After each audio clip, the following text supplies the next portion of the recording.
Hello ladies and gentlemen, welcome back. In this video I'm going to answer an often asked question. A question I get asked a lot mostly is, what do I do for work? What do I do for a living besides making these videos, which is not making me a living at all. Especially with the new YouTube regulations crushing you have to have 1,000 subscribers or 8,000 hours of view time or something to keep monetization, so I'm luck. Anyways, this video will correlate a lot to my future car reviews, and it's kind of, it's kind of showing my credentials and what I have to say about all the cars that I will be reviewing or have reviewed. So let's shift into gear and get this video rolling. Get it? Now, in case you didn't realize from this channel, I love to drive. So since age 14, after entering the workforce and driving golf carts at a local golf course, I wanted to upgrade the vehicles I was getting to drive. I then became a delivery driver for a local pizza joint. I thought it was so super cool of them to let a kid without a license deliver pizzas. I'm just kidding, I had a license. Just thinking about how many of you right now are sitting there mowing down some pizza. Yep, I was there. I was that guy that delivered you that pizza. You're welcome. But imagine a better job than cruising around on warm summer days and cool nights in a topless, doorless Wrangler, the wind through my hair and the customers cooling down food. Most fun when a surprise rainstorm came in the middle of my shift.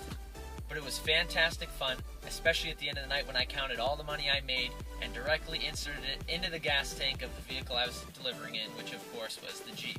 Good for the sake of my well-being and fun scale, horrendous for my wallet. But after almost a year as a driver, I had to give my boss my notice.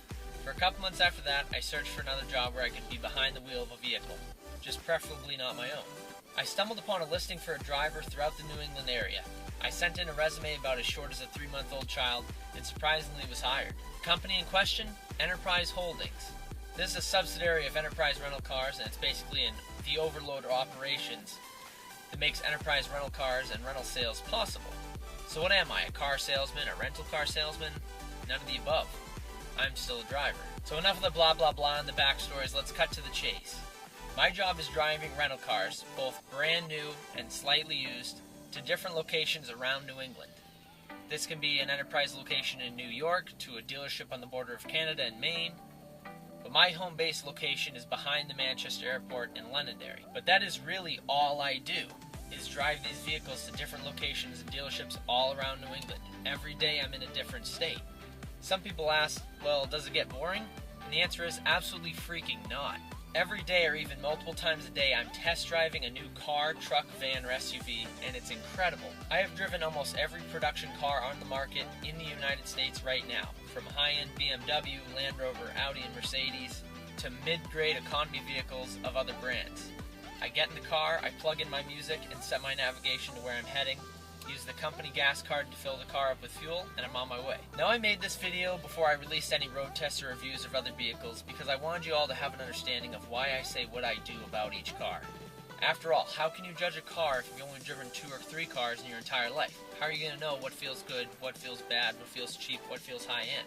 So after driving and testing hundreds of vehicles, everyone can now see and understand my credentials and why I say what I do about different vehicles. When you're in a car from, say, 15 minutes to a half-hour drive, all the way up to 4.5 hour, 5-hour drives, you get a lot of time with the car and you get to see what features are good on a car, what features are bad, what feels good, what steering feels good, what steering feels bad, pedal feels, gearbox shifts, how every car shifts differently, entertainment systems, everything. You really get time to pick these cars apart and find out what companies are making the better cars out there right now, and what modifications can you make to these cars to make them perform better, or perform more comfortably, in that opinion. So I hope this video gave you guys an insight of what I do for a job and what I do behind the scenes of YouTube and why I make the YouTube videos in the first place. I love driving, and getting this job really changed my perspective of driving. It's really an incredible feeling seeing all these cars on the road and saying, that car's great, that car's bad, that car's an absolute piece of So thank you guys again for watching. Be sure to subscribe if you haven't, give the video a thumbs up if you liked it, or give it a thumbs down if you think I'm full of crap. But anyways, I'll see you guys in the next video. Take it easy.